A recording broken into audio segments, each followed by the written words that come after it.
হরে কৃষ্ণ। ষষ্ঠ অধ্যায়ের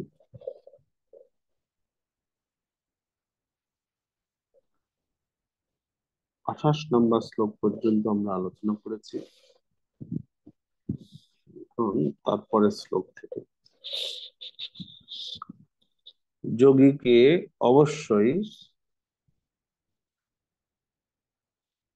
চঞ্চল মনকে যে যে বিষয়ে ধাবিত হবে সেই সেই বিষয় থেকে ফিরিয়ে আনতে হবে। এইভাবে অনুশীলন করতে করতে যখন যোগী চিত্ত স্থির হবে, তখন তিনি ব্রহ্মভাব প্রাপ্ত হবেন।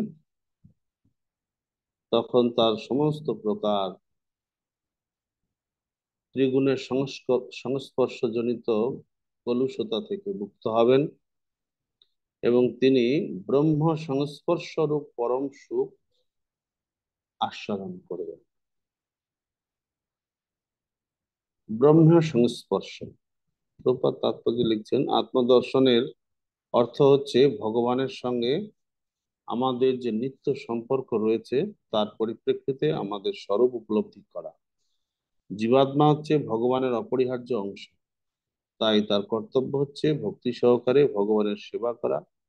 ভগবানের সঙ্গে এই অপ্রাকৃত সম্পর্ককে বলা হয় ব্রহ্মস্পর্শ। তাহলে এখানে যে ব্রহ্মস্পর্শের কথা বলা হলো, তার মানে স্বরূপ উপলব্ধি।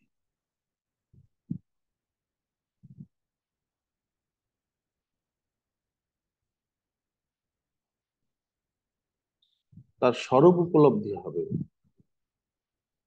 এটাই ব্রহ্ম সংস্পর্শ।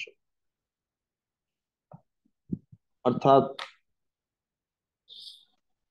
আমরা তো এখন একটা হরিভজন করছি, একটা সম্পর্ক, জেনারেল সম্পর্ক নিয়ে, যেমন ভগবান হচ্ছেন শ্রীকৃষ্ণ এবং আমরা হচ্ছি তার অংশ, মানে আমরা তার দাস।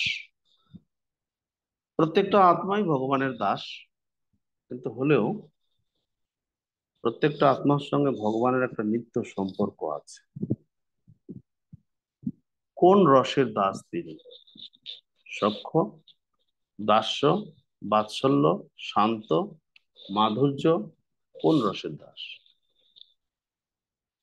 5টা মুখ্য রস রয়েছে, এবার 7টা গৌণ রস রয়েছে, টোটাল 12টা রস।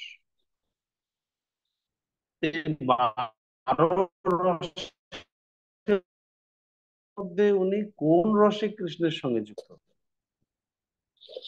গৌণ রসগুলিতে যখন যুক্ত হবেন, যেমন গৌণ রসের মধ্যে বীর রস আছে, যে রসে ভীষ্মদেব ভগবানের সঙ্গে যুক্ত ছিলেন। ভীষ্মদেব ভগবানের সঙ্গে বীর রসে যুক্ত ছিলেন। বীর রসে যুক্ত হতে পারেন, হাস্য রসে যুক্ত হতে পারেন, করুণ রসে যুক্ত হতে পারেন। উম, সখ্য রসে থাকতে পারেন, যেমন দ্রৌপদী কৃষ্ণের সঙ্গে সখ্য রসে যুক্ত ছিলেন। উম, প্রত্যেকটি জীবাত্মা এই 12টা রসের মধ্যে কোনো না কোনো একটা রসে কৃষ্ণের সঙ্গে যুক্ত। তবে মুখ্য রসগুলি ভক্তির অনুকূল, যদিও গৌণ রসও ভক্তির অনুকূল। যেমন গৌণ রসের মধ্যে বীর রস, ভীষ্মদেবের সঙ্গে যুদ্ধ ছিলেন, তাই উনি যোদ্ধা রূপে কৃষ্ণের সঙ্গে কুরুক্ষেত্রে যে রূপ উনি দেখেছিলেন কৃষ্ণের, পার্থ সারথী রূপ, সেই রূপের প্রতি উনি মনোনিবেশ করে দেহত্যাগ করেছিলেন। প্রত্যেকটা জীবের সঙ্গে কৃষ্ণের একটা নিত্য সম্পর্ক আছে, সেটা কৃষ্ণই জানেন যে সেই সম্পর্কটা কি। তখন সেই সম্পর্কটা পুনর্জাগরণ যখন ঘটবে, সেটা অনন্য ভক্তি স্তরে গেলেই সেই পুনর্জাগরণটা ঘটবে। বুঝতে পেরেছেন? তা না হলে কিন্তু হবে না। মিশ্র ভক্তি স্তরে, সে কর্মমিশ্রা ভক্তি হোক, যোগমিশ্রা ভক্তি হোক বা জ্ঞান মিশ্রাই ভক্তি হোক, এই স্তরে স্বরূপ উপলব্ধি হবে না যতক্ষণ পর্যন্ত না অনন্য ভক্তি স্তরে যাচ্ছে।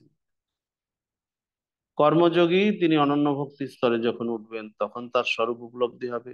জ্ঞানযোগী তিনি যখন অনন্য ভক্তি স্তরে যাবেন তখন তার স্বরূপ উপলব্ধি হবে। অষ্টাঙ্গ যোগী তিনি যখন সমাধি স্তর প্রাপ্ত হবেন, অর্থাৎ যেটাকে অনন্য ভক্তি স্তর বলা হচ্ছে, সেই স্থিতিতে যখন পৌঁছাবেন তখন তার স্বরূপ উপলব্ধি হবে। তিনি ভগবানের সঙ্গে কি রসে যুক্ত। সাধারণত যারা যোগী, অষ্টাঙ্গ যোগী, তারা দাস্য রসে ভগবানের সঙ্গে যুক্ত হন। খুব বেশি হলে ঐশ্বর্য মিশ্রিত সখ্য রস, এর বাইরে যায় না। শান্ত রসও হতে পারেন, শান্ত দাস্য। খুব বেশি যদি হয় তাহলে ঐশ্বর্য মিশ্রিত সখ্য রস। এর বেশি যোগীদের, অষ্টাঙ্গ যোগীদের সাধারণত স্থিতি হয় না। আবার অনেক সময় দেখা গেছে যে অষ্টাঙ্গ যোগ পদ্ধতিতে ভগবানের আরাধনা করে ভগবানের পিতা হয়েছেন বা মাতা হয়েছেন, সেটাও আছে। পিতৃ বাৎসল্য, মাতৃ বাৎসল্য লাভ করেছেন। অতএব কোনটা যে তার সঙ্গে নিত্য সম্পর্ক রয়েছে সেটা ভগবানই উন্মোচন করবেন, যেটা অনন্য ভক্তি স্তরে উঠলে। এবং এটাকেই বলা হচ্ছে ব্রহ্ম সংস্পর্শ। আমাদের ভাষায় আমরা এটাকে বলি স্বরূপ উপলব্ধি, যেটাকে আমরা দশম অধ্যায়ে গিয়ে দেখব। ভগবান শ্রীকৃষ্ণ বলছেন দদামি বুদ্ধি যোগম, সেই উপলব্ধিটা আমি দান করি, সেগুলো আমরা পাবো।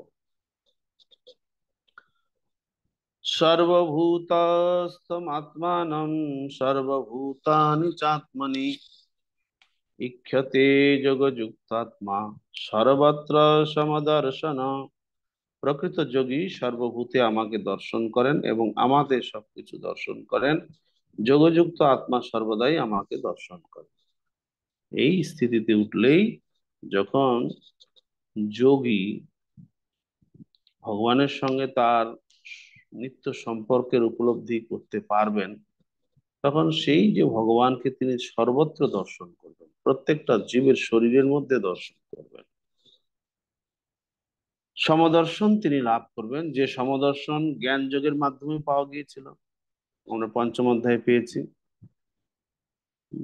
ব্রাহ্মণে গভীহস্তিনী শুনিচৈব সপাকেচ পণ্ডিতা সমদর্শিনা। ঠিক একই ধরনের সমদর্শন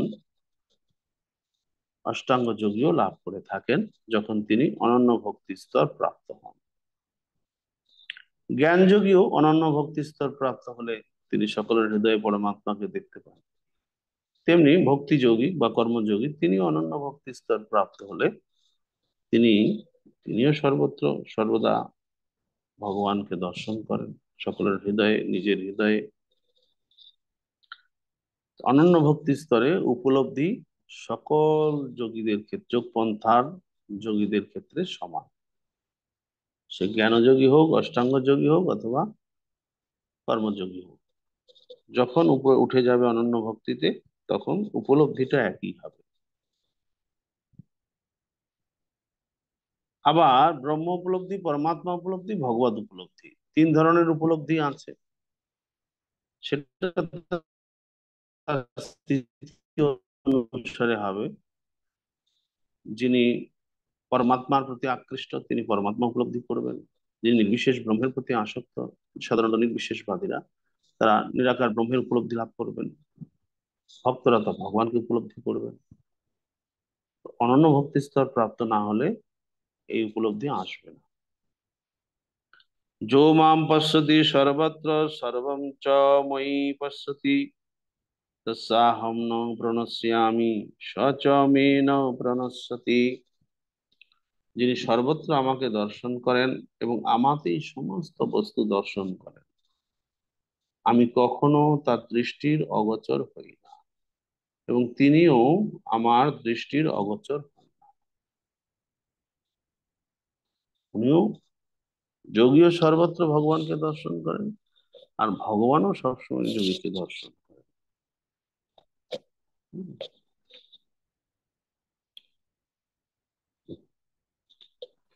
সর্বভূত স্থিত যো মাম ভজত্যেকত্বমাস্থিত সর্বথা বর্তমানে অপি সযোগী ময়ি বর্ততে।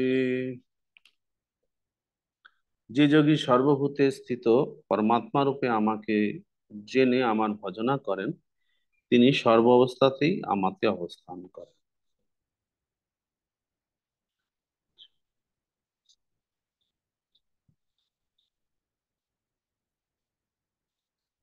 এইভাবে যখন সর্বদা সর্বত্র ভগবানকে দর্শন করছেন, সর্বদা ভগবত আশ্রয়ে উনি অবস্থান করছেন, এটা তো তার পরম সুখের স্থিতি। কিন্তু এই পরম সুখের স্থিতিতে একটা বিঘ্ন এসে উপস্থিত হয়। সেটা হচ্ছে বদ্ধজীবীদের প্রতি তার করুণা এসে উপস্থিত হয়ে যায়। আর তার ফলে তিনি ওই যে যোগে বসে ভগবানকে দর্শন করার আর ইচ্ছা তার আর থাকে না। তখন তিনি কি করেন? তিনি প্রচার কার্যে বেরিয়ে পড়েন বদ্ধজীবীদের উদ্ধার করার জন্য। ওই নির্জন স্থানে বসে ভগবানকে ধ্যান করার ইচ্ছা তখন আর তার থাকে না, কারণ তিনি স্বাভাবিকভাবেই সর্বত্র ভগবানকে দর্শন করেন। তাকে ধ্যানে বসে আর দর্শন করতে হয় না, এই স্বাভাবিক স্থিতিতেই সর্বত্র ভগবানকে উনি দর্শন করতে পারেন। তার ফলে তিনি স্থির হয়ে এক জায়গায় আর বসতে পারেন না। তখন তিনি ভক্তি যোগীতে পরিণত হয়ে যান, এই অষ্টাঙ্গ যোগী ভক্তি যোগীতে পরিণত হয়ে যান যখন তিনি পরদুঃখী দুঃখী হয়ে পড়েন। আর এর উপলব্ধিটা আসবেই, যেটা 32 নম্বর শ্লোকে বলা হচ্ছে, আত্মৌপম্যেন সর্বত্র সমম পশ্যতি যো অর্জুন সুখম বা যদি বা দুঃখম সযোগী পরম মত। হে অর্জুন, যিনি সমস্ত জীবের সুখ ও দুঃখকে নিজের সুখ ও দুঃখের অনুরূপ সমানভাবে দর্শন করেন, আমার মতে তিনি সর্বশ্রেষ্ঠ যোগী। প্রভুপাদ এই শ্লোকের তাৎপর্য বলেছেন যে নির্জনে বসে ধ্যান করা যোগীর থেকে যারা প্রচার করছেন তারা অনেক শ্রেষ্ঠ। এই যোগী একসময় নির্জনে বসে উনি ধ্যান অনুশীলন করছিলেন, যেই হৃদয়ে ভগবানকে দর্শন করেছেন, সর্বত্র ভগবানকে দর্শন করার যোগ্যতা অর্জন করেছেন, পরম সুখ লাভ করেছেন। তো সেই সুখে তার বিঘ্ন ঘটে গেল। বড় দুঃখী দুঃখী এই এই ভাবটা তার হৃদয়ে প্রকাশিত যখন হয়ে যায়। বদ্ধজীবীরা যারা হরিভজন না করে দুঃখ কষ্ট পাচ্ছে, তার সেই দুঃখ কষ্ট দেখে তিনি আর স্থির থাকতে পারেন না। তখন তিনি প্রচার কার্যে বেরিয়ে পড়েন। এই অষ্টাঙ্গ যোগী শেষ পর্যন্ত ভক্তি যোগীতে পর্যবসিত হন। ভক্তি যোগীরা, শুদ্ধ ভক্তরা, তারা সর্বত্র প্রচার করেন। কোনো তাদের ব্যক্তিগত কার্য নেই, তথাপি তারা প্রচারে বেরিয়ে পড়ে।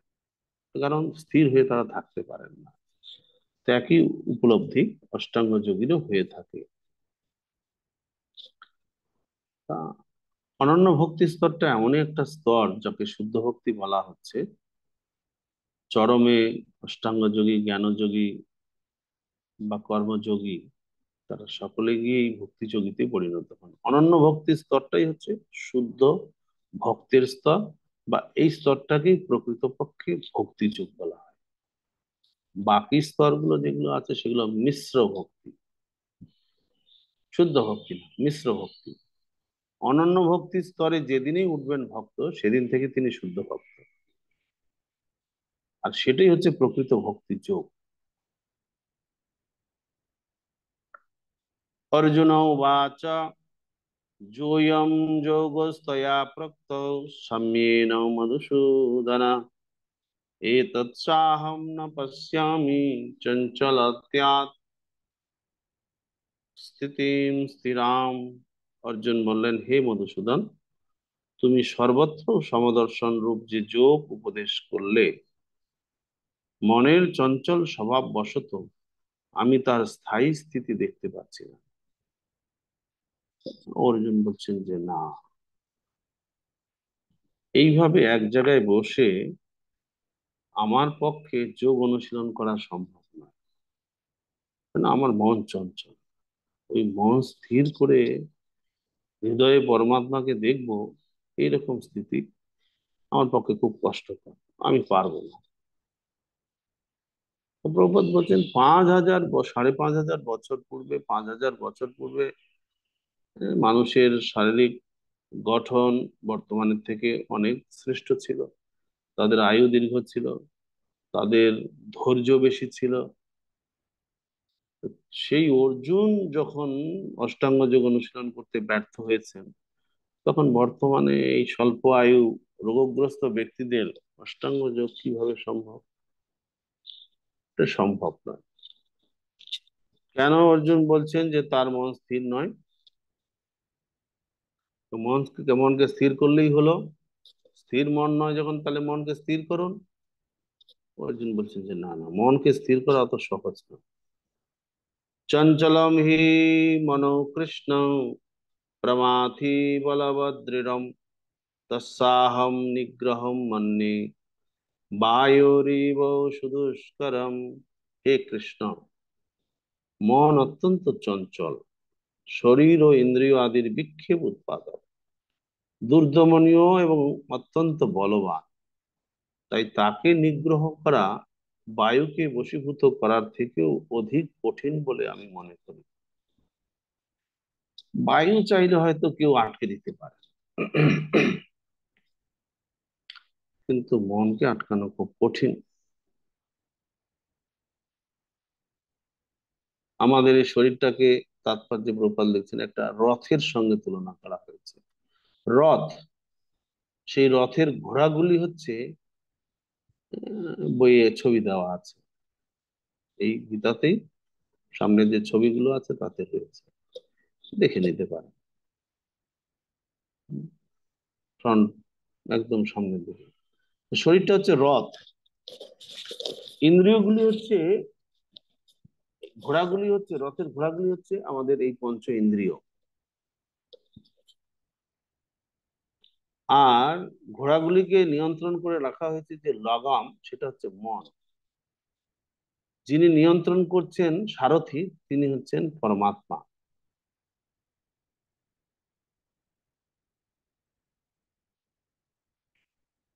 আর রথে বসে আছেন যিনি,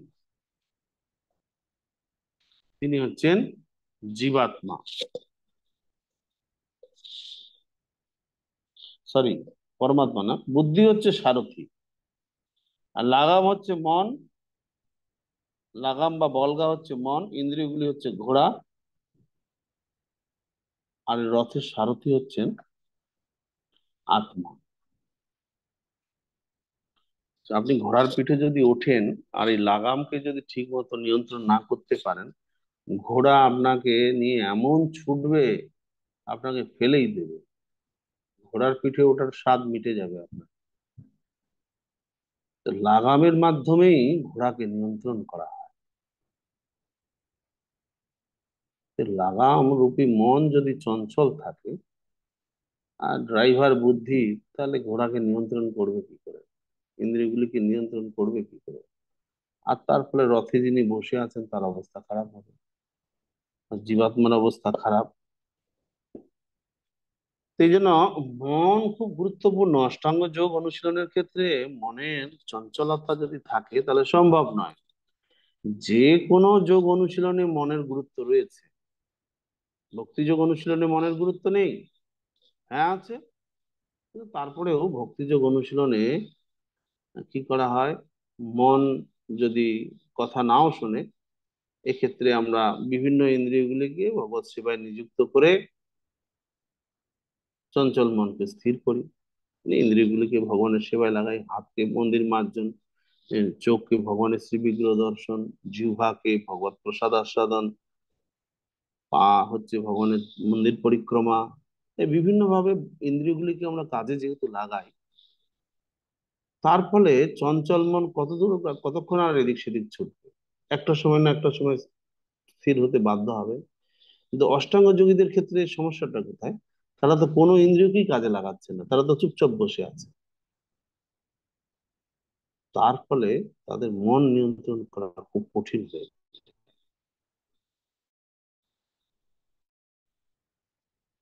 যখন কোনো সেবায় যুক্ত থাকি, তখন যতই মন চঞ্চল থাক, একটা না একটা সময় সেবায় এসে তাকে বসতেই হবে, সেবার চিন্তা করতেই হবে। এই হচ্ছে অষ্টাঙ্গ যোগী এবং ভক্তি যোগীদের মধ্যে তফাৎ। ভক্তিযোগ যিনি করছেন তার মন চঞ্চল নয়, অবশ্যই চঞ্চল। তাহলে তার চঞ্চল মনকে তিনি কিভাবে স্থির করছেন? নানা পন্থা আছে। হরিনাম জপ করছেন, বিভিন্ন প্রোগ্রামে অ্যাটেন্ড করছেন, নৃত্য, গীত, প্রসাদ, হরিকথা শ্রবণ, ভ্যারাইটিস প্রোগ্রাম রয়েছে, সেবা। তার ফলে তার মন ধীরে ধীরে নিয়ন্ত্রণ হচ্ছে। কিন্তু অষ্টাঙ্গ যোগীতে তো সেরকম কিছু নাই। শুরুতে তারা কিছুটা সেবা, মানে কর্তব্য কর্ম পালন করেন, কিন্তু সমাধি স্তরে উঠে গেলে সেগুলো তারা ছেড়ে দেন। তার ফলে মনকে স্থির রাখা খুব কঠিন। তো এই জন্যই অর্জুন বললেন যে না না না, এটা আমার পক্ষে সম্ভব নয়। আমি বুঝতে পারছি এটা অনেক খুব কঠিন পন্থা। শ্রী ভগবান উবাচ অসংশয়ম মহাবাহো মনো দুর্নিগ্রহম চলম অভ্যাসেন তু কুন্তেয় বৈরাগ্যেন চ গৃহ্যতে। পরমেশ্বর ভগবান বললেন, হে মহাবাহো, মন যে দুর্দমনীয় ও চঞ্চল তাতে কোনো সন্দেহ নেই। কিন্তু হে কুন্তেয়, ক্রমশ অভ্যাস এবং বৈরাগ্যের দ্বারা মনকে বশীভূত করা যায়। আচ্ছা, কি অভ্যাস করবেন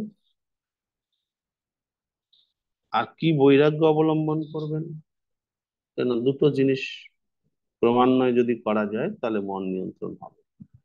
মন অবশ্যই চঞ্চল, কিন্তু অভ্যাস করতে হবে। কি অভ্যাস করব আর কি বৈরাগ্য অর্জন করব, বা কি বৈরাগ্যের অনুশীলন করব? আপনারা একটু বলুন তাৎপর্যটা পড়ে, যে কি অভ্যাস করতে হবে আমাকে আর কি বৈরাগ্যই বা অনুশীলন করতে হবে। যেমন ধরুন কোন সুগারের রুগী, তাকে বলা হয় প্রতিদিন হাঁটবেন। আর আর কি করবেন? বৈরাগ্য কিসে নিয়ে আসবেন? এটা খাবেন না, ওটা খাবেন না, আহ শর্করা জাতীয় খাবার খাবেন না, মিষ্টি খাবেন না, আলু খাবেন না, ভাত খাবেন না, অনেক কিছু বলা হয়, এটা বৈরাগ্য রাখবেন। আর অভ্যাস কি করবেন? প্রতিদিন সকালে উঠে 1 ঘন্টা করে হাঁটবেন। তো তিনি অভ্যাস আর বৈরাগ্য তাকে ডাক্তার বলে দেন যে মন নিয়ন্ত্রণ করার জন্য কি অভ্যাস করতে হবে আর কি বৈরাগ্যের অনুশীলন করতে হবে, আপনারা বলুন।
ওকে, হরে কৃষ্ণ।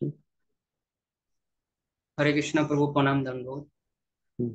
তো বর্তমান কলিযুগে আমাদের এই তীর্থবাস, পরমাত্মার ধ্যান, মন ইন্দ্রিয় নিগ্রহ, ব্রহ্মচর্য ইত্যাদি কঠোর তপস্যা করা, এই বিধিনিষেধ পালন করা সম্ভব নয়।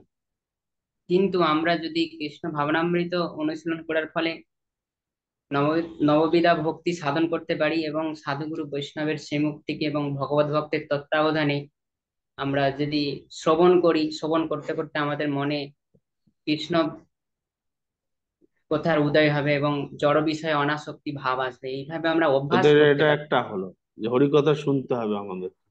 ঠিক আছে, এটা অভ্যাস করতে হবে, হরিকথা শোনার অভ্যাস করতে হবে। বৈরাগ্য কি? বৈরাগ্য হচ্ছে সবকিছু বিষয়াসক্তি থাকবে, কিন্তু সেইটা থাকলেও, সামনে থাকলেও সেটা গ্রহণ না করা, এটা হচ্ছে একটা বৈরাগ্য। না, অভ্যাস কৃষ্ণ কথা শুনতে হবে। বৈরাগ্য কি? বাড়ি থেকে বেরিয়ে উঠানে গিয়ে শুয়ে থাকবে, ফ্যানের তলায় থাকবে না? হ্যাঁ, ভালো মন্দ খাবে না, ভগবানকে ভোগ লাগিয়ে প্রসাদ বিতরণ করে দেবে, নিজে শুধু একটুখানি দই গোল ঘুলিয়ে মাঠা খাবে? বৈরাগ্যটা কি? কৃষ্ণ কথার অনুশীলন করতে হবে। বৈরাগ্যটা কি? কি বৈরাগ্যের অনুশীলন করতে হবে? সুবিগ্রহ প্রভু বলুন। বৈরাগ্য হচ্ছে প্রভু যে জড় বিষয়ের প্রতি অনাসক্তি রেখে আমাদেরকে আরে না, ভগবানের প্রতি জড় আসক্তিতে বাড়াতে হবে। অত সোজা? জড় বিষয়ের প্রতি বৈরাগ্য অত সোজা? হ্যাঁ, ওইটা না, ওটা কথার কথা। আসল কথায় আসুন, কি বৈরাগ্যের অনুশীলন করতে হবে? জড় বিষয়ের প্রতি বৈরাগ্য, ওইটা আপনি পারবেন প্র্যাকটিস করতে? মোবাইলটা ছাড়া দুদিন থাকতে পারবেন? হ্যাঁ, যদি বলা হয় যে না মোবাইল আপনি সাথে রাখতে পারবেন না, একটুক্ষণ হলে গেলেই ধরপড় করবেন, আরে মোবাইলটা গেল কোথায়, গেল কোথায়? বলুন হরে কেশব কৃষ্ণ জনার্দন প্রভু, প্রভু। এখানে বৈরাগ্য বলতে মানে সুদক্ষ চিকিৎসকের মতো, হ্যাঁ, যে যেটা প্রয়োজন, মানে একজন সুদক্ষ চিকিৎসক যেমন যে সঠিক ঔষধটা প্রয়োগ করে। আর সে আমরা ওষুধটা বলুন। আমাদের আমাদের আমাদের যে বিষয়াসক্তির প্রতি যে আমরা বৈরাগ্য কই করব, সেখানে যেটা প্রয়োজন সেটা গ্রহণ করব, মানে না, যেটা কৃষ্ণ ভক্তির জন্য না, প্রয়োজন। না, না, না, না, বুঝতে পারেননি। কৃষ্ণ ভক্তিতে সবই দরকার, যেটা প্রয়োজন সেটা না। কৃষ্ণ ভক্তিতে সবকিছুই কাজে লাগানো যায়। ওইটা বৈরাগ্যের অনুশীলনের কথা বলেন শঙ্কর সেন বলরাম। হরে কৃষ্ণ। তো নববিদ্যা ভক্তির না রে না, নববিধা ভক্তি। মাধ্যমে প্রভু যে শর্টে আমাকে উত্তর বলুন, বৈরাগ্য কি? বৈরাগ্যের অনুশীলন করতে হবে। কোনো ভনিতা আমি শুনতে চাই না, কৃষ্ণ কথা শুনতে হবে, ওটা অভ্যাস করতে হবে। বৈরাগ্যটা কি আনতে হবে আমাকে? বলুন রসময় গোপাল। হরে কৃষ্ণ প্রভু, দণ্ডবত প্রণাম। প্রভু, আমাদের কাছে যা আছে সেগুলোকে ভগবানের সেবায় আরে লাগাতে সবই হবে। আপনার কাছেই আছে, ওই বৈরাগ্য না। আপনি যে কথাটা বলছেন সেটার উত্তর তো আমি প্রথম থেকেই না বলছি, তাহলে ওইটা কি ঘষা মাজা করার কি আছে? আপনার কাছে যা আছে সেটাকে কৃষ্ণ সেবায় লাগাবেন, সেই বৈরাগ্যের কথা যদি হতো তাহলে তো আমি প্রথমেই বলে দিতাম যে ঠিক আছে। বলুন হরে স্বরূপ কৃষ্ণ কুমার প্রভু। পাল।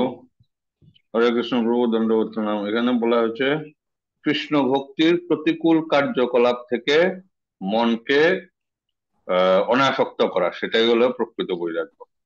না, হরে কৃষ্ণ, দণ্ডবোধ সুশান্ত প্রণাম। হরি। হ্যাঁ, অভ্যাস হচ্ছে কৃষ্ণ কথা শ্রবণ, জপ শ্রবণ, গ্রন্থপাঠ। বৈরাগ্য হচ্ছে আহার নিদ্রা, মৈথুন, এই সমস্ত ব্যাপারে নিজেকে কন্ট্রোলে আনা। কি আহার? আমি আমিষ আহার গ্রহণ করব না। কি করবেনটা কি? ভগবানকে নিবেদন করে আহার গ্রহণ করব। নিরামিষ খাবেন তাহলে? না, ভগবানকে নিবেদন করে প্রসাদ পাবো। এই ওইটাই অভ্যাসে পথ্য। আসতে হবে। এইটাই বৈরাগ্য, যে আমি প্রসাদ ছাড়া কিছু খাবো না। বুঝতে পারছেন? এই বৈরাগ্যটা প্র্যাকটিস করতে হবে। প্রসাদ ছাড়া আমি কিছু খাবো না, যেদিন প্রসাদ পাবো না সেদিন উপবাস থাকবো। পারবেন এই বৈরাগ্য অর্জন করতে?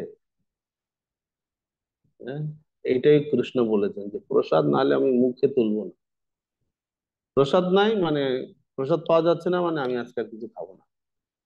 বাজারে যাই থাক না কেন, বিস্কুট থেকে শুরু করে চানাচুর যাই থাক, মুখে আমি কিছুই তুলবো না, যেহেতু প্রসাদ না। এই বৈরাগ্যের অনুশীলন করতে বলেছেন কৃষ্ণ। কৃষ্ণ কথা শ্রবণের অভ্যাস, প্রসাদ ছাড়া কিচ্ছু আমি মুখে দেব না। এই একটা বৈরাগ্য পালন করে দেখেন, জীবনে অনেক উন্নতি সাধন করে ফেলবেন, মন স্থির হয়ে যাবে। হুম। বিষয়ে আসক্তি, অনাসক্তি, সেগুলো অটোমেটিক বাই প্রোডাক্ট হয়ে যাবে। শুধু আগে আপনাকে প্রসাদ ছাড়া কিছু খাবো না, এই বৈরাগ্যটা অর্জন করে, তাহলেই হবে। असंजतात्मना যোগো দুষ্প্রাপ্য ইতি মে মতি, স্বস্যাত্মনা তু যততা সখ্য অবাপ্তুম উপায়ত। অসংযত চিত্ত ব্যক্তির পক্ষে আত্ম উপলব্ধি দুষ্প্রাপ্য, কিন্তু যার মন সংযত এবং যিনি যথার্থ উপায় অবলম্বন করে মনকে বশ করতে চেষ্টা করেন, তিনি অবশ্যই সিদ্ধি লাভ করেন, সেটি আমার অভিমত।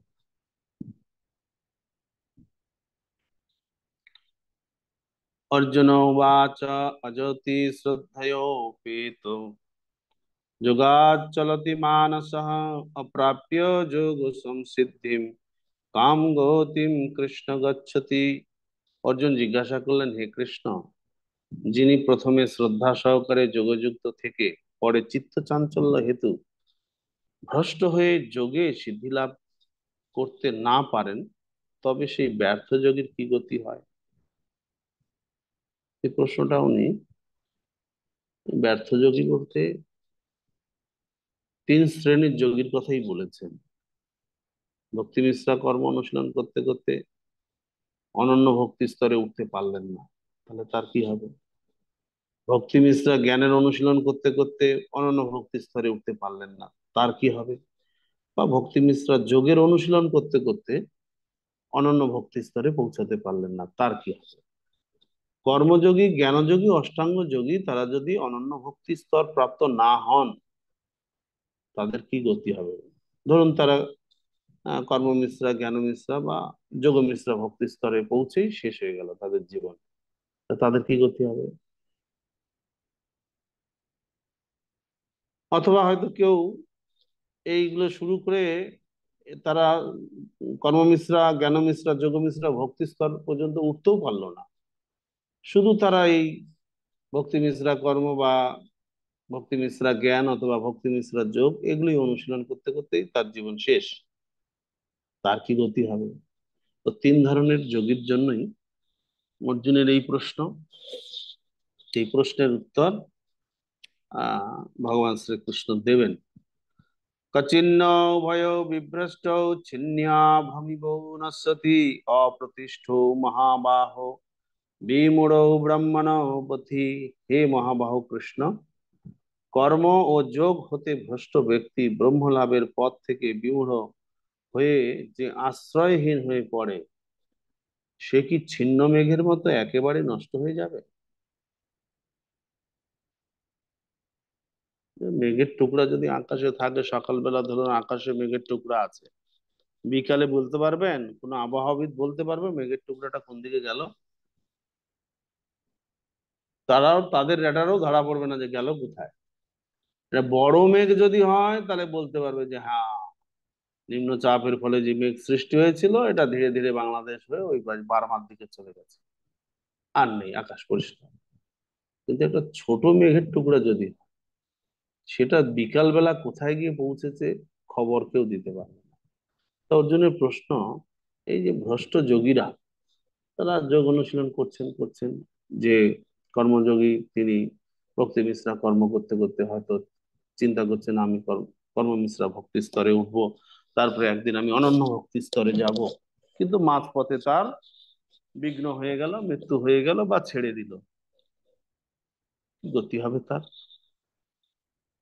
অথবা ভক্তি মিশ্রা যোগ জ্ঞান অনুশীলনকারী জ্ঞান যোগী, তিনি ভাবছেন যে আমি জ্ঞান মিশ্রা ভক্তি স্তর পৌঁছাবো, তারপরে অনন্য ভক্তি স্তরে উঠে যাব, তার বেলাও হয়তো এরকম হয়ে গেল, মাঝপথেই তিনি হয় ছেড়ে দিলেন, নাহলে হয়তো মৃত্যু হয়ে গেল।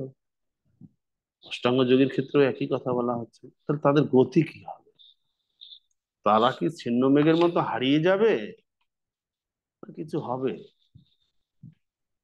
এই হিসাবটা কে রাখবে? এই যে তারা যে ভজন সাধন করছেন, এর হিসাবটা রাখবে কে? নাকি কোনো হিসাব টিসাব নেই?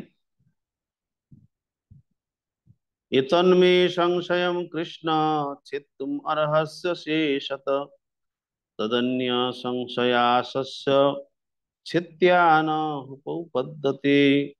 হে কৃষ্ণ, তুমি কেবল আমার এই সংশয় দূর করতে সমর্থ, কারণ তুমি ছাড়া আর কেউই আমার এই সংশয় দূর করতে পারবে না। তো আমাদের মনে নানা প্রশ্নের উত্তর কৃষ্ণই দিতে পারে, আর কেউ দিতে পারবে না। কৃষ্ণ তো আমাদের কাছে নাই যে প্রশ্ন জিজ্ঞাসা করবো তাকে।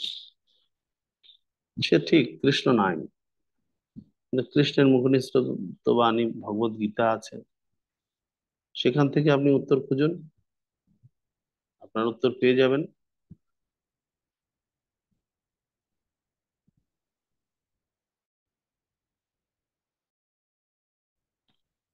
সেখান থেকে আপনার উত্তর পেয়ে যাবেন। কোথায় উত্তর আছে? এত বড় গীতা, এতগুলো তাৎপর্য কোথায় খুঁজবো বলুন দেখি? ঠিক আছে, তাহলে যারা গীতা জানেন ভক্তরা তাদেরকে জিজ্ঞাসা করুন, গুরুদেবকে জিজ্ঞাসা করুন, উত্তর পেয়ে যাবে। উম,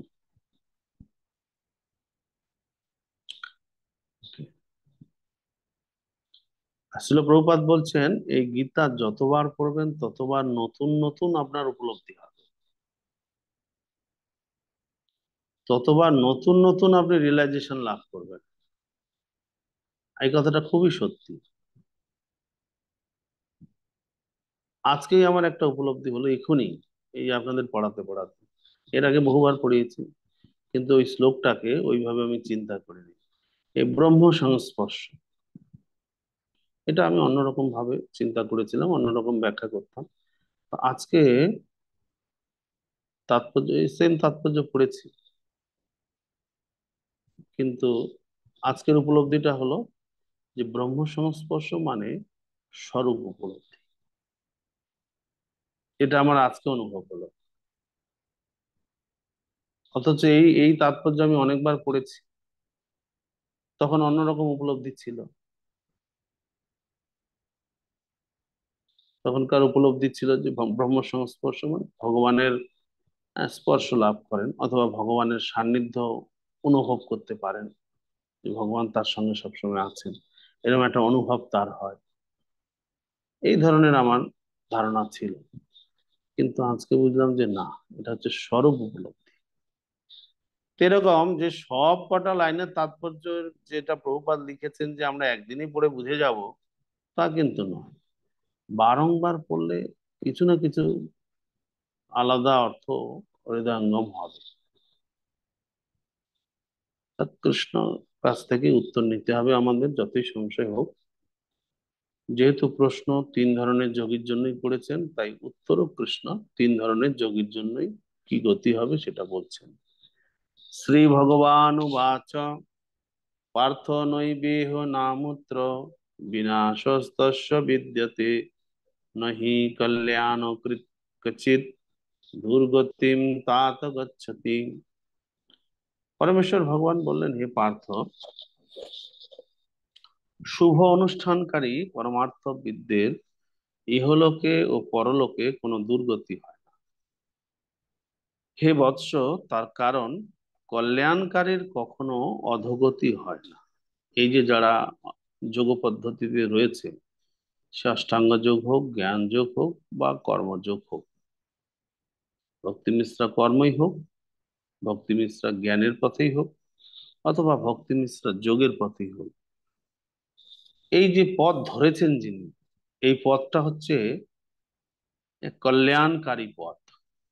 এই পথে যিনি হাঁটবেন তিনি হচ্ছেন কল্যাণকারী। কার কল্যাণ করছেন? নিজের এবং অন্য জীবের কল্যাণ করতে চলেছেন।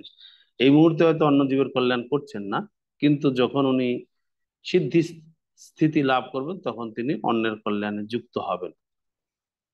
এই জন্য এই পথটা হচ্ছে কল্যাণকারী পথ। যেমন ধরুন, এই যে অগ্নিবীর প্রজেক্ট একটা গভর্নমেন্ট তৈরি করেছেন, যুবকদেরকে আর্মিতে ভর্তি করা, এটা শর্ট টাইমের জন্য, শর্ট পিরিয়ডে তাদের একটা ট্রেনিং দেওয়া হয়, তারপরে তাদের পোস্টিং করা হয়। যুবকেরা 4 বছরের জন্য আর্মিতে তাদের পরিষেবা দেবেন। যখন তাদের জন্য মনে হচ্ছে ট্রেনিং 6 মাস, তো 6 মাস ট্রেনিং যখন তাদের চলে, তখন তাদেরকে আপনারা কি বলবেন? আর্মি বলবেন, সৈনিক বলবেন, না বলবেন না?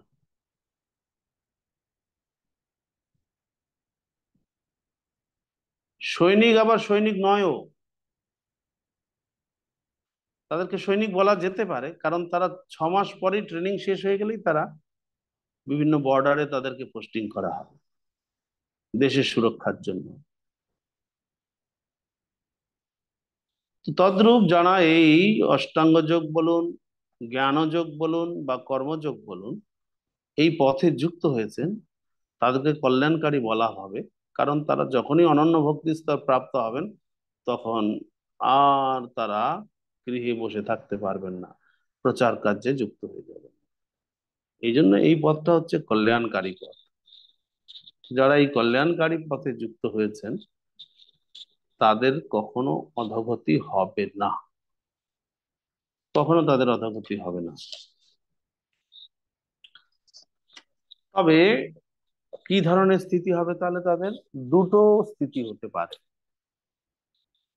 একটা হচ্ছে অল্প দিন এই পথে ছিলেন, তারপরে ছেড়ে দিয়েছেন, তার কি গতি হবে?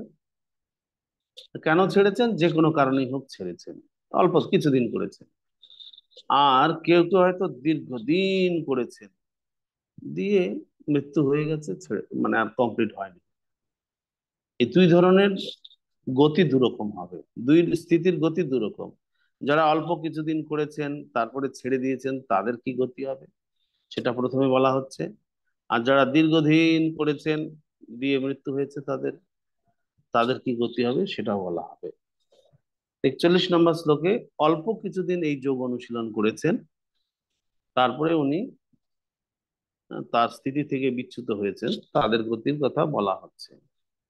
প্রাপ্য পুণ্য কৃতাম লোকান উষিত্যা শাশ্বতী সমা শুচিনাম শ্রীমতম গেহে যোগো ভ্রষ্টভিজায়তে।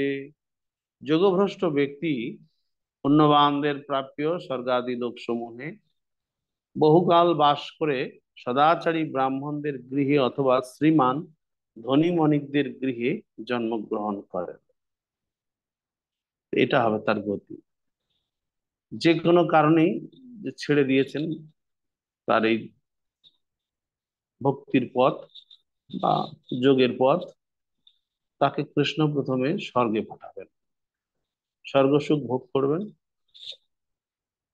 কতদিন?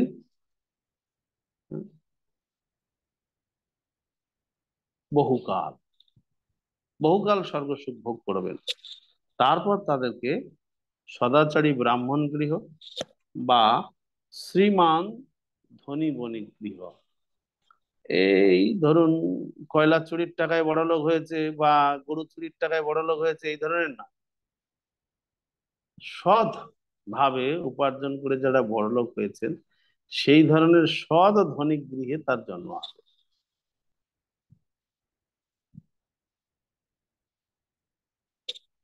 এই হচ্ছে যারা অল্প ভজন সাধন করে অধঃপতন হয়েছেন, তাদের গতি। আর যারা দীর্ঘদিন করেছেন, মনে করুন কর্ম মিশ্রা, যোগ মিশ্রা বা জ্ঞান মিশ্রা ভক্তি স্তর পর্যন্ত উঠে গেছেন, বা তার নিচে বা তার থেকে একটু বেশি হয়েছে, তো তার কি গতি হবে? হয়তো অনন্য ভক্তি স্তরে পৌঁছাতে পারেনি, তার একটুখানি নিচে ছিল, তাতেই তার মৃত্যু হয়ে গেছে, তার কি গতি হবে? তাদের গতিটা আরেকটু ভালো হবে, সেটা 42 নম্বর শ্লোকে বলা হচ্ছে। অথবা যোগী নামে বকুলে ভবতি ধীমতাম এতদ্ধি দুর্লভতরম লোকে জন্ম যদিদৃশাম, অথবা যোগভ্রষ্ট পুরুষ জ্ঞানমান যোগীগণের বংশে জন্মগ্রহণ করেন, এই প্রকার জন্ম এই জগতে অবশ্যই অত্যন্ত দুর্লভ।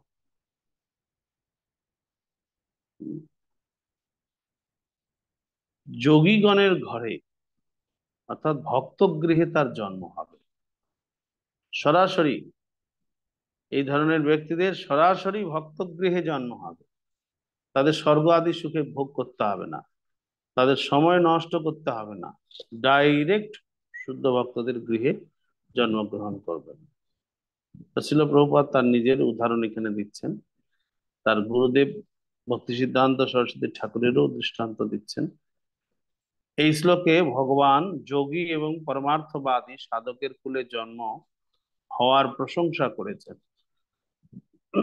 কারণ এই কুলে জন্ম হওয়ার ফলে জীবনের শুরু থেকেই পরমার্থ সাধনের প্রেরণা লাভ করা যায়। বিশেষ করে আচার্য অথবা গোস্বামী পরিবারে জন্ম হওয়ার ফলে পরম্পরা এবং শিক্ষার প্রভাবে এই কুল বিদ্বান এবং ভক্তিযুক্ত হয়, তাই তারা গুরুপদ প্রাপ্ত হতেন।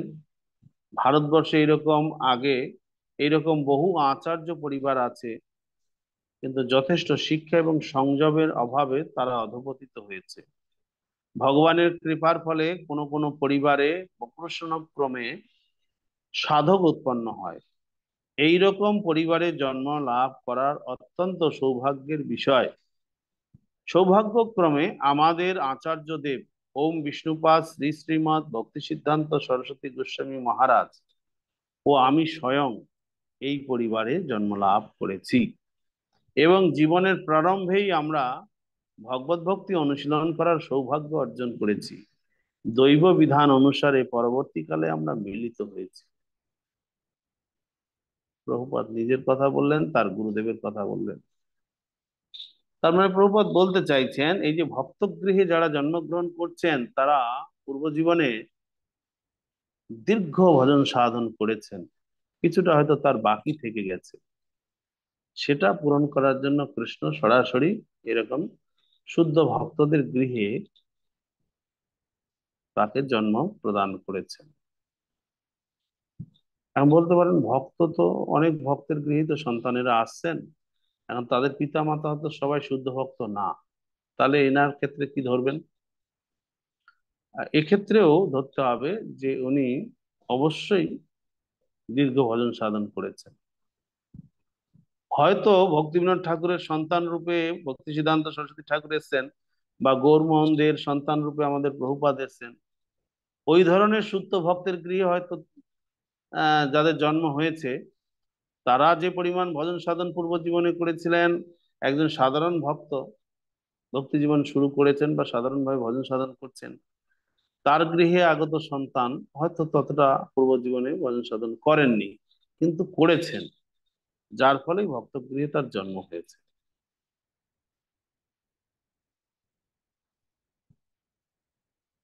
তা এটা আমাদেরকে ভগবান এই কথাটার মাধ্যমে অনেকগুলো বিষয় মনে করিয়ে দিতে চাইছেন। একটা বিষয় হচ্ছে যে আমার যদি সত্যি সত্যি এরকম ভক্তগৃহে জন্ম হয়ে থাকে, তাহলে আমাকে কতটা ভজন সাধনে ঐকান্তিক হওয়া উচিত, যে আমি পূর্ব জীবনে যেটা করতে পারিনি, এই জীবনে আমাকে ভগবান আরেকটা সুযোগ দিয়েছেন, আমাকে ঐকান্তিক ভাবে ভজন সাধন করতে হবে, কোনো সময়ের অপচয় করা যাবে না, সিরিয়াস হতে হবে আমাকে, এই একটা জিনিস। দ্বিতীয় জিনিস হচ্ছে, যারা সন্তানেরা এই ধরনের ভক্তগৃহে জন্মগ্রহণ করছেন, তাদের ছোটবেলা থেকেই যেন তারা হরিভজনের সুযোগ পান, সেই দিকে নজর রাখা পিতা মাতার বিশেষ কর্তব্য। এই নয় লিটিল লিটিল টুইঙ্কেল স্টার, তার থেকে বেশি ওজনের একটা ব্যাগ পিঠে ঝুলিয়ে দিয়ে 2.5 বছর থেকে স্কুলে ভর্তি করে তাকে রগড়াবেন, তাহলে তার ভক্তগৃহে জন্মগ্রহণ করে লাভটা কি হলো বলুন? ওই 2.5 বছর থেকেই যদি তাকে ওই নার্সারি KG1 KG2 গিয়ে ভর্তি হতে হয়, তাহলে ভক্ত গৃহে তার জন্ম হয়ে লাভটা কি হলো? এটি যারা ভক্ত সন্তান প্রাপ্ত হচ্ছেন, পিতা মাতাদের একটা বিশেষ দায়িত্ব রয়েছে। সন্তানকে ছোটবেলায় যতদিন আপনার অধীনে থাকছে, কৃষ্ণ ভক্তির পূর্ণ সুযোগ যাতে লাভ করতে পারেন সেটা দেখা। তিনখানা মাস্টার রেখে দিয়েছেন তাকে পড়ানোর জন্য, আর একজনও নাই কেউ যে তাকে একটু গীতা শোনাবেন, গীতা পড়াবেন। 3,000 টাকা খরচা করে 3টা মাস্টার রেখেছেন তার স্কুলের পড়া পড়ানোর জন্য। তাকে তাকে যে গীতা পড়ানো উচিত, তাকে হরিকথা শোনানো উচিত, সে যাতে ভজন সাধন করে সেই দিকে সেই সুযোগ তাকে দেওয়া উচিত, সেই দিকে আপনার কোনো হেলদোল নাই।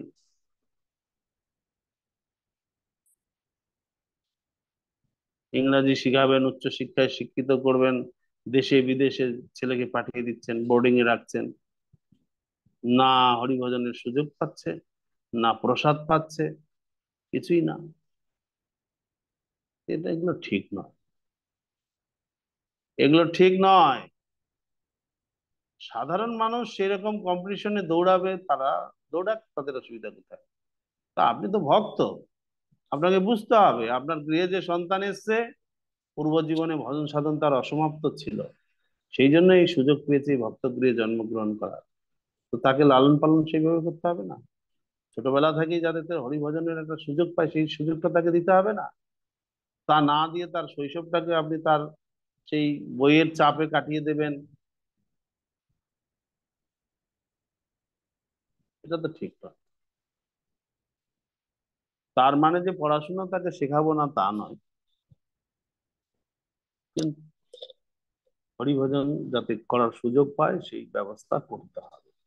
এটা প্রভুপাদ ওই জন্য বলছেন যে এই ধরনের পরিবারে জন্মগ্রহণ করার সৌভাগ্যের বিষয়, কারণ ছোটবেলা থেকেই হরিভজন করার সুযোগ লাভ করা যায়। এই গুরুত্ব বুঝতে হবে ভক্তদেরকে।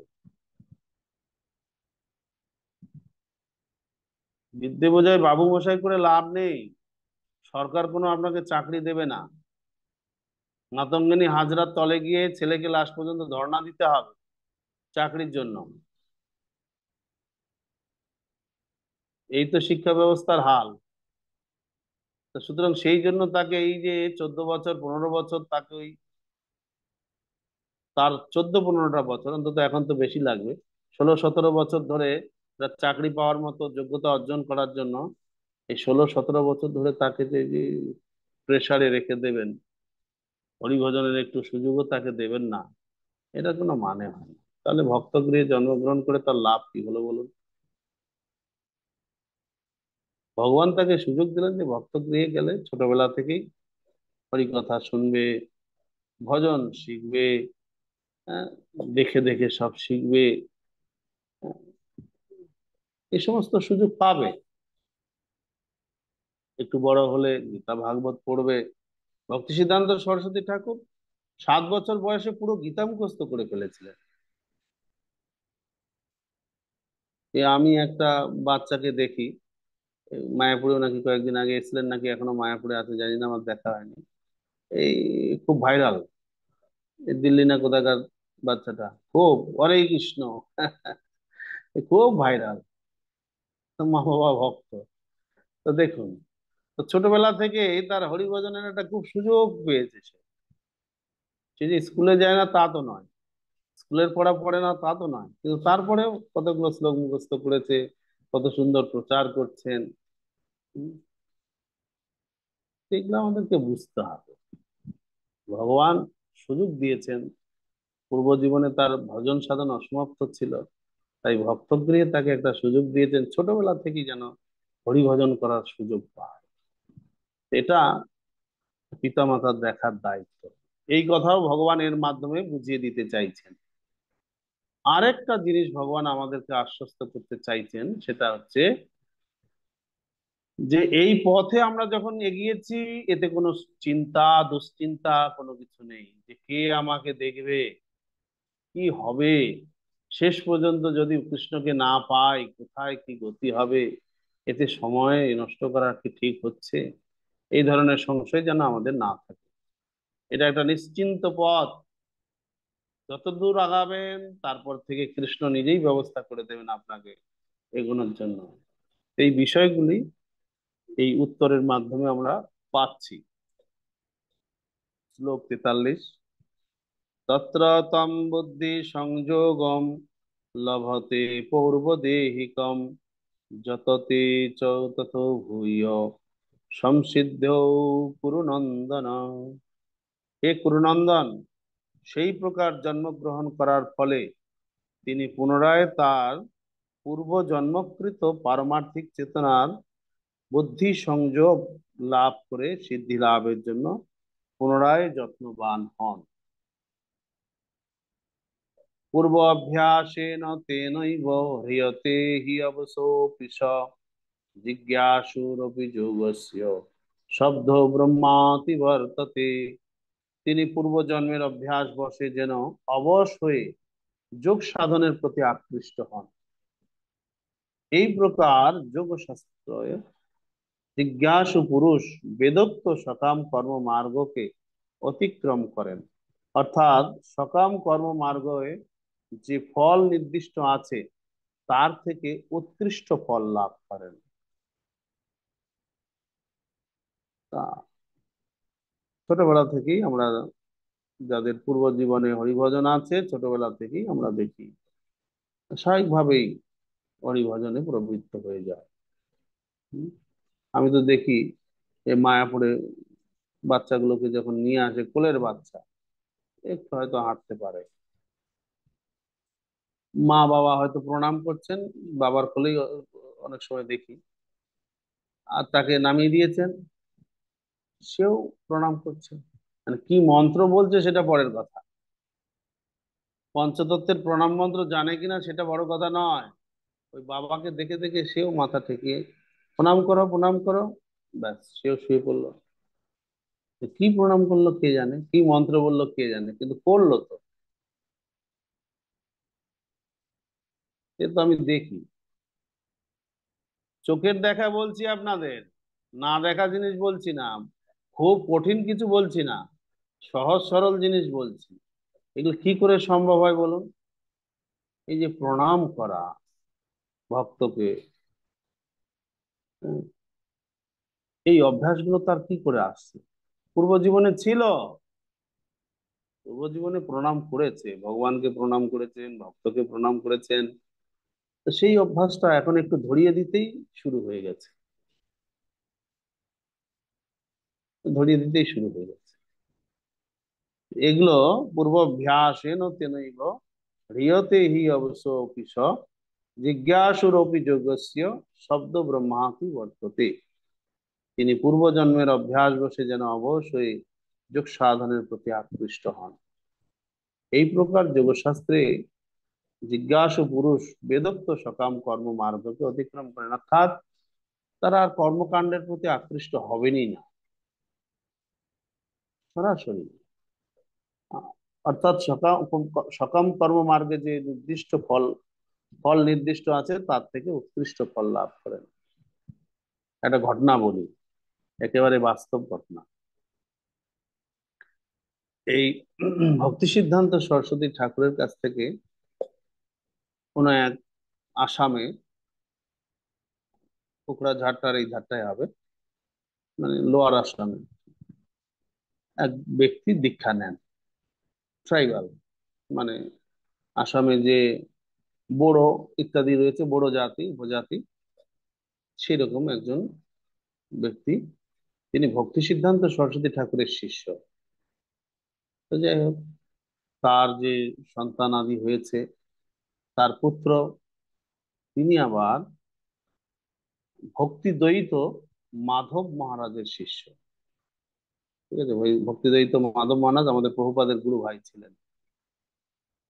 আমাদের এই হুলোরঘাট থেকে আসতে যে বড় মঠ, সেই মঠটা, প্রথম যে বড় মঠটা, প্রথমটা না, আহ 3 নাম্বার যেটা বড় মঠ, বা আমাদের ইসকন থেকে হুলোরঘাটের দিকে যেতে গেলে প্রথম গোস্বামী মহারাজের মঠ, তারপরেই যে মঠ সেটা হচ্ছে এই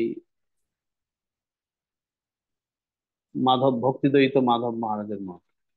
তাহলে সেই ব্যক্তি যিনি ভক্তি সিদ্ধান্ত সরস্বতী ঠাকুরের কাছে দীক্ষা নিয়েছিলেন, তার পুত্র ভক্তিদ্বৈত মাধব মহারাজের শিষ্য। তার পুত্র তিনি আবার এই ভক্তিদ্বৈত মাধব মহারাজের শিষ্য, যিনি ভক্তি বল্লভ তীর্থ গোস্বামী মহারাজ, তার শিষ্য। মহারাজ করোনা পিরিয়ডে দেহ রেখেছিলেন।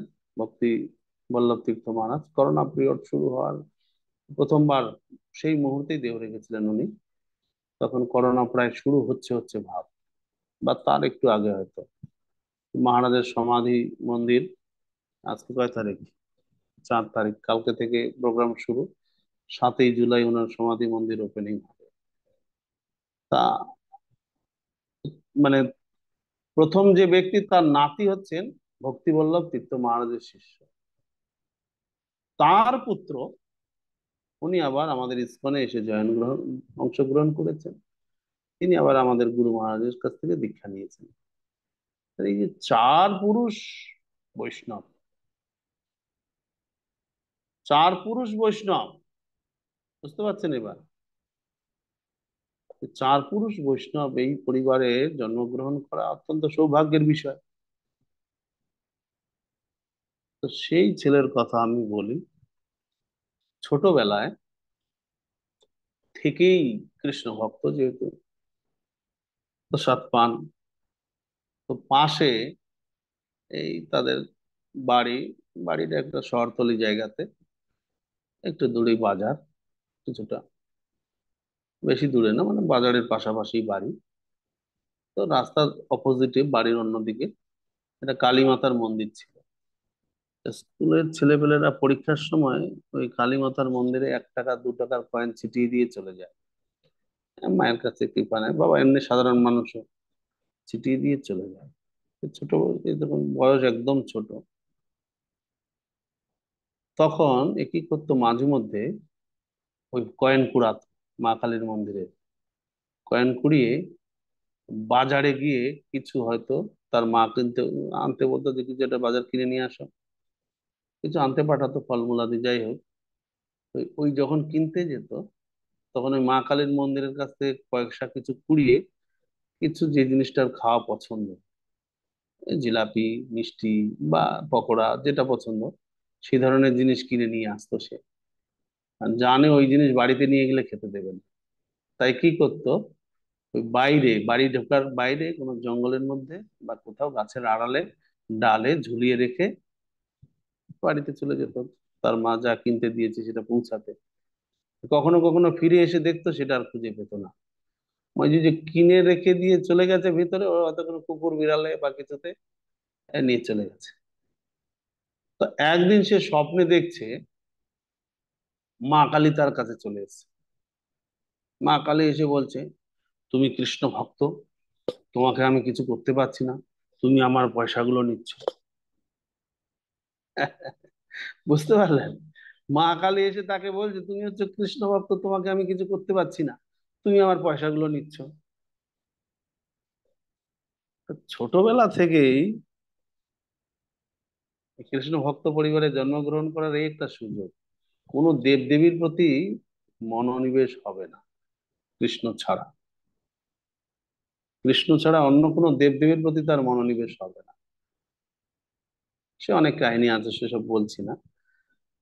তা আমি এটা দৃষ্টান্ত দিলাম আর কি। সকাম কর্মমার্গে তিনি আকৃষ্ট হবেনই না, ভক্তি ছাড়া অন্য কিছুই করবেন না। প্রযত্নাযত মানস্তু যোগী সংশুদ্ধ কিলবিষ, অনেক জন্ম সংসিদ্ধ তত জাতি পরম গতিম। যোগী ইহজন্মে পূর্ব জন্মকৃত যত্ন অপেক্ষা অধিকতর যত্ন করে পাপ মুক্ত হয়ে পূর্ব পূর্ব জন্মের সাধন সঞ্চিত সংস্কার দ্বারা সিদ্ধি লাভ করে পরম গতি লাভ করেন। তো তিনি খুব সিরিয়াস হয়ে যান ভজন সাধনে, যেহেতু জানতে পেরেছেন যে এইভাবে ভক্তগৃহে যারা জন্মগ্রহণ করেন তারা পূর্ব জীবনে অনেক ভক্তিতে এগিয়েছিলেন, তাই সুযোগ হয়েছে। তাই এইবার আর তিনি কোনো রকম ভাবে অবহেলা করেন না ভজন সাধন, স্বাভাবিকভাবেই দৃঢ় হয়ে ওঠেন। তপস্বীভ্যো অধিক যোগী জ্ঞানীভ্যো যোপি মতোধিক কর্মীভ্যো চাধিক যোগী তস্মাৎ যোগী ভবার্জুন। যোগী তপস্বীদের চেয়ে শ্রেষ্ঠ, জ্ঞানীদের চেয়ে শ্রেষ্ঠ এবং সকাম কর্মীদের চেয়েও শ্রেষ্ঠ। অতএব হে অর্জুন, সর্ব অবস্থাতেই তুমি যোগী হও। কি যোগী হতে বলেছেন সেটা পরের শ্লোকে স্পষ্ট করে দিচ্ছেন। যোগী নামপি সর্বেষাং মদ্গতেন অন্তরাত্মনা শ্রদ্ধাবান ভজতে যো মাম সমে যুক্ত তমো মতঃ। যিনি শ্রদ্ধা সহকারে মদ্গত চিত্তে আমার ভজনা করেন, তিনি সবচেয়ে অন্তরঙ্গ ভাবে আমার সঙ্গে যুক্ত এবং তিনি সমস্ত যোগীদের মধ্যে শ্রেষ্ঠ, এটি আমার অভিমত। অর্থাৎ যিনি অনন্য ভক্তি স্তর প্রাপ্ত হয়েছেন তিনি সর্বশ্রেষ্ঠ যোগী, এটি কৃষ্ণ বলছেন। যার মন কৃষ্ণ চেতনায় বিভোর, যার শরীর কৃষ্ণ সেবায় যুক্ত, কায় মন বাক্যে যিনি কৃষ্ণ সেবায় যুক্ত আছেন 24 ঘন্টা, তিনি অনন্য ভক্তি স্তর প্রাপ্ত হয়েছেন আর তিনি সর্বশ্রেষ্ঠ যোগী, এটি কৃষ্ণের অভিমত। এখানে শুধু অষ্টাঙ্গ যোগ অনুশীলনের কথা বললেন না কৃষ্ণ, এই যোগ মানে ভক্তি যোগ। ভক্তি যোগী যিনি 24টি ঘন্টা কায় মন বাক্যে,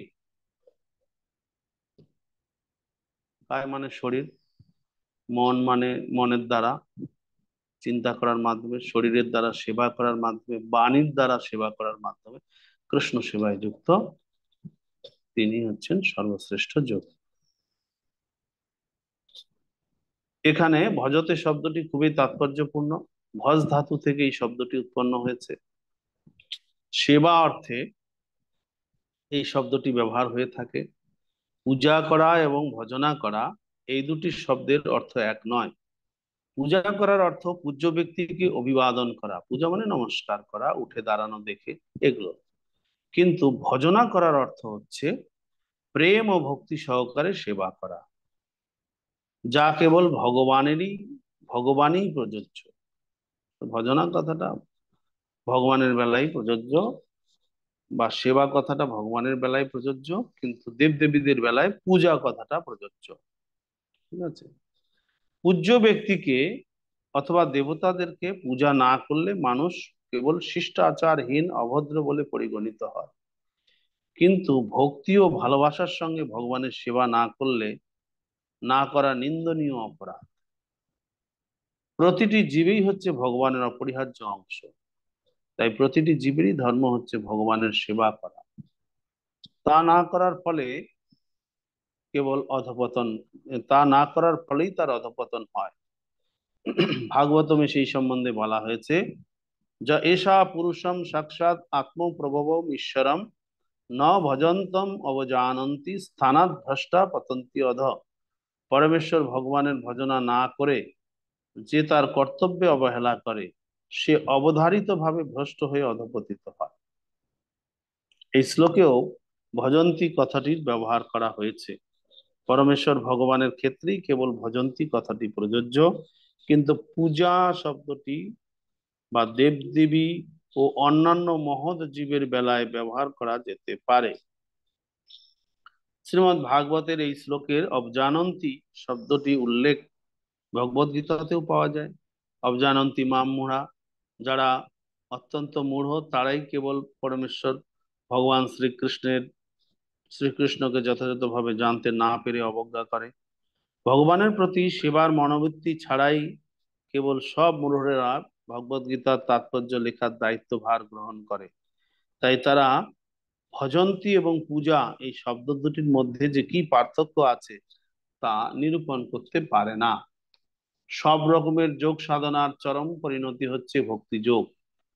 অন্যান্য সমস্ত যোগের উদ্দেশ্য হচ্ছে ভগবত ভক্তি বা ভক্তি যোগের স্তরে উন্নীত হওয়া। যোগ বলতে প্রকৃতপক্ষে ভক্তি যোগকেই বোঝায়। আর অন্য সমস্ত যোগগুলি ক্রমান্বয়ে ভক্তি যোগেই যুক্ত হয়। কর্মযোগ থেকে শুরু করে ভক্তি যোগের শেষ পর্যন্ত আত্মতত্ত্ব জ্ঞান লাভের এক সুদীর্ঘ পথ। নিষ্কাম কর্মযোগ থেকে এই পথের শুরু। নিষ্কাম কর্মযোগ মানে ভক্তি মিশ্রা কর্ম। কর্মযোগের মাধ্যমেই যখন জ্ঞান এবং বৈরাগ্যের উদয় হয় তখন সেই স্তরকে বলা হয় জ্ঞানযোগ। দৈহিক ক্রিয়াকলাপের মাধ্যমে যখন জ্ঞান যোগের সঙ্গে ধ্যান যুক্ত হয়, ধ্যান যুক্ত হয়ে মনকে পরমাত্মার উপর একাগ্র করা হয়, তখন তাকে বলা হয় অষ্টাঙ্গ যোগ। অষ্টাঙ্গ যোগকে অতিক্রম করে ভগবান শ্রীকৃষ্ণের শরণাগত হয় হচ্ছে ভক্তিযোগ। প্রকৃতপক্ষে এই ভক্তিযোগই হচ্ছে চরম পরিণতি। কিন্তু পুঙ্খানুপুঙ্খ ভাবে ভক্তিযোগের তাৎপর্য উপলব্ধি করতে হলে অন্য সমস্ত যোগ সম্বন্ধে অবগত হতে হয়। ভক্তিযোগ বুঝতে গেলে আমাদের ভক্তি মিশ্রা কর্ম বা কর্মযোগ বা নিষ্কাম কর্মযোগ, ভক্তি মিশ্রা জ্ঞান বা জ্ঞানযোগ, ভক্তি মিশ্রা যোগ বা অষ্টাঙ্গ যোগ, এগুলো সব ভালোভাবে আমাদের জানতে হবে। যে যোগী প্রগতিশীল তিনি পরমার্থ সাধনের পথে বিশেষ সৌভাগ্য অর্জন করেছেন। কিন্তু প্রগতিবিহীন হয়ে কেউ যখন কোনো এক স্তরে স্থির হয়ে পড়ে তখন তাকে সেই বিশেষ স্তরের নাম অনুসারে কর্মযোগী, জ্ঞানযোগী, ধ্যানযোগী, রাজযোগী, হঠযোগী ইত্যাদি নামে অভিহিত করা হয়।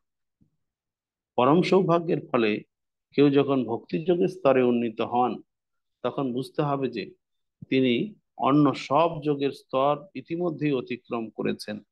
তাই কৃষ্ণ ভাবনামৃত লাভ করে কৃষ্ণ ভক্ত হয় যোগ মার্গের সর্বোচ্চ শিখর। যেমন আমরা যখন হিমালয় পর্বতের কথা বলি তখন আমরা পৃথিবীর সর্বোচ্চ পর্বতমালা সম্পর্কে বলি। এই হিমালয়ের আবার সর্বোচ্চ শিখর হচ্ছে মাউন্ট এভারেস্ট।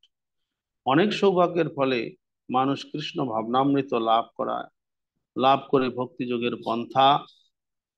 ভক্তিযোগের পথ অবলম্বন করে এবং বৈদিক শাস্ত্রের নির্দেশ অনুযায়ী এই যোগ অনুশীলন করে। আদর্শ যোগী শ্রীকৃষ্ণের ধ্যানে মগ্ন থাকেন। ভগবান শ্রীকৃষ্ণকে শ্যাম সুন্দর বলা হয় কারণ তার অঙ্গকান্তি জল ভরা মেঘের মতো নীলাভ, তার পদ্মের মতো মুখারবিন্দ সূর্যের মতো প্রফুল্লোজ্জ্বল, তার বসন মণিরত্নের দ্বারা বিভূষিত, তার শ্রীঅঙ্গ ফুলমালায় সুশোভিত, তার দিব্য অঙ্গকান্তি ব্রহ্মজ্যোতির সর্ব ঐশ্বর্যময়ী প্রভায় সর্বদিক উদ্ভাসিত। শ্রীরামচন্দ্র, শ্রী নৃসিংহদেব, শ্রী বরাহদেব এবং পরমেশ্বর ভগবান শ্রীকৃষ্ণ রূপে তিনি অবতরণ করেন। তিনি হচ্ছেন সমস্ত অবতারের অবতারী। তিনি হচ্ছেন পরমেশ্বর ভগবান শ্রীকৃষ্ণ। তিনি মাতা যশোদার নন্দন রূপে সাধারণ মানুষের মতো আবির্ভূত হন এবং শ্রীকৃষ্ণ গোবিন্দ বাসুদেব আদি নামে পরিচিত হন। তিনি হচ্ছেন আদর্শ সন্তান, আদর্শ পতি, আদর্শ সখা, আদর্শ প্রভু। তিনি সমস্ত ঐশ্বর্যে পরিপূর্ণ এবং অপ্রাকৃত গুণাবলীতে বিভূষিত।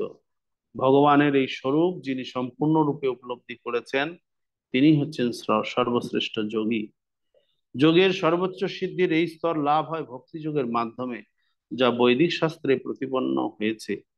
যস্য দেবে পরা ভক্তি যথা দেবে তথা গুরৌ তস্যৈতে কথিতা হি অর্থা প্রকাশন্তে মহাত্মন। যে সমস্ত মহাত্মারা ভগবান শ্রীকৃষ্ণ ও গুরুদেবের প্রতি ঐকান্তিক ভক্তি লাভ করেছেন তাদের কাছে সমস্ত বৈদিক জ্ঞানের সম্পূর্ণ তাৎপর্য প্রকাশিত হয়।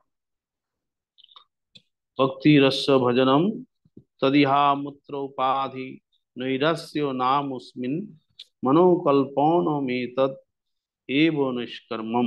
ভক্তি মানে হচ্ছে লৌকিক অথবা পারলৌকিক সব রকম বিষয় বাসনা রহিত ভগবত সেবা। বিষয় বাসনা থেকে মুক্ত হয়ে মনকে সম্পূর্ণরূপে ভগবানের সেবায় পূর্ণরূপে তন্ময় করা, সেটি হচ্ছে নৈষ্কর্মের উদ্দেশ্য। এগুলি হচ্ছে যোগ পদ্ধতির স্তর।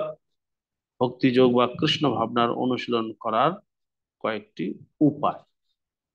দেখুন, ভক্তিযোগ অনুশীলন করতে গেলে গুরুদেবের প্রয়োজন রয়েছে, এমনি এমনি হয় না। গুরুদেবের আদেশ অনুসারে বৈদিক ভক্তির অনুশীলন করতে করতেই মানুষ সর্বোচ্চ স্তরের ভক্তিতে পৌঁছাবেন। তা বৈদিক ভক্তি মানে ভক্তি মিশ্রা কর্ম। তারপরে রাগানুগা ভক্তি মানে কর্ম মিশ্রা ভক্তি। আর ভাব এবং প্রেম ভক্তি মানে হচ্ছে অনন্য ভক্তি। তো এগুলি গুরুদেবের আদেশ নির্দেশ পালন করার মাধ্যমে মানুষ ভক্তিতে অগ্রসর হবে। এই গোড়ায় যদি গলদ থাকে, ভক্তির সর্বোচ্চ শিখরে ওঠা সম্ভব না। এই জন্যই গোপাল তাপনী উপনিষদ বলুন আর শ্বেতার উপনিষদ বলুন, যেখানে আহ, গুরুদেবের প্রতি ঐকান্তিক ভক্তির কথা বলা হচ্ছে।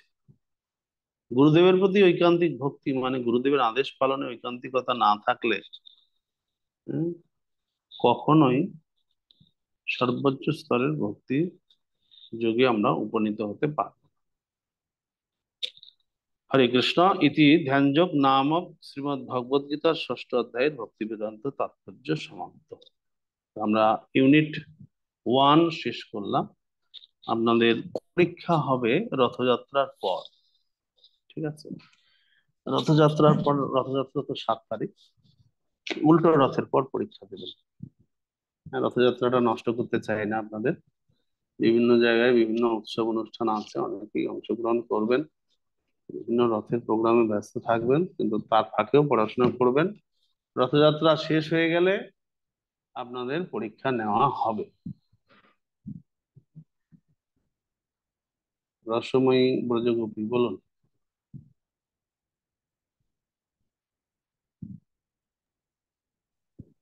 কৃষ্ণ প্রভু প্রণাম আপনার শ্রীচরণে। প্রভু এখানে যে 41 নম্বর শ্লোকে বলা হয়েছে যে যারা পূর্ব জন্মে অল্প ভক্তি অনুশীলন করেছে তারা পরজন্মে ধনীর ঘরে জন্মগ্রহণ করবে, হ্যাঁ, বা ব্রাহ্মণ বণিকের ঘরে জন্মগ্রহণ করবে। কিন্তু যারা এই যে হয়তো 10 বছর 15 বছর বয়সে ভক্তি জীবনে আসছে এখন বর্তমানে, তাদের বিষয়টা কেমন আমার একটু জানার। হুম, ঠিক বলেছেন। সাধু সঙ্গের কৃপা। ভক্তি হয় পূর্ব জীবনে আপনি করেছেন, এই জীবনে শুরু হবে, তা না হলে এই জীবনে যদি কাউ শুরু করছেন তাহলে সাধুর কৃপা থাকতে হবে, ঠিক আছে? ভক্তিরসামৃত সিন্ধু বললে আমরা এই বিষয়গুলি আরো বিস্তারিত আলোচনা করব। পরমানন্দ গোপেশ। হরে কৃষ্ণ প্রভু, দণ্ডবত। হুম। আমি বলছি ইতিমধ্যে যে দ্বিতীয় ইউনিটের শ্লোকগুলো কি পাঠাতে পারি না? হ্যাঁ, হ্যাঁ, এগুলোর দ্বিতীয় জন্য ইউনিটের আবার শ্লোকগুলো পারমিশন নিতে হবে নাকি? তৃতীয় ইউনিট? হ্যাঁ, পাঠিয়ে দিন, পাঠিয়ে দিন, অসুবিধা নেই। দ্বিতীয় ইউনিট। হ্যাঁ, পাঠান, ধন্যবাদ। অসুবিধা নেই। যত কাজ আগে সারবেন তত আপনার কল্যাণ, বুঝতে পারছেন? ফেলে রেখে কি লাভ বলুন? মুখস্থ হয়েছে, পাঠিয়ে দিন। স্বরূপ কুমার পাল। হরে কৃষ্ণ প্রভু, দণ্ডবত প্রণাম। প্রভু এখানে আজকে একটা বিষয়, গুরুত্বপূর্ণ বিষয় বুঝতে পারলাম যে বৈরাগ্য হলো প্রসাদ গ্রহণ করা। তো হুম। আমরা আহ, আমরা যখন, আমি আমার নিজের ব্যক্তিগত উপলব্ধি বলছি, মন্দিরে যখন গ্রহণ করছি সেটা তো প্রসাদ, সেটা তাতে কোনো সন্দেহ নেই। কিন্তু বাড়িতে, আমার বাড়িতে আমি যখন ভগবানকে নিবেদন করছি যতটুকু জানা আছে সেই প্রথা মতো নিবেদন করছি, কিন্তু সেটা ভগবান গ্রহণ করছেন কিনা, অর্থাৎ হুম। ভগবান না গ্রহণ করলে তো সেটা প্রসাদ হচ্ছে না। তো হুম। ভগবান গ্রহণ করছেন কিনা সেটা তো আমি বুঝতে পারছি না। এই এখন জন্য আমাদের ভগবান যদি, এই জন্য আমাদের গুরু পরম্পরার মাধ্যমে ভোগ লাগাতে হবে, ঠিক আছে? আপনাকে ভাব থাকতে হবে যে আমি গুরুদেবকে, হ্যাঁ, দিচ্ছি, গুরুদেব ভোগ লাগাচ্ছে, বুঝতে পারছেন? প্রপাত কি জয়, স্বাগত ভক্তবৃন্দ কি জয়, গৌর প্রেমানন্দে।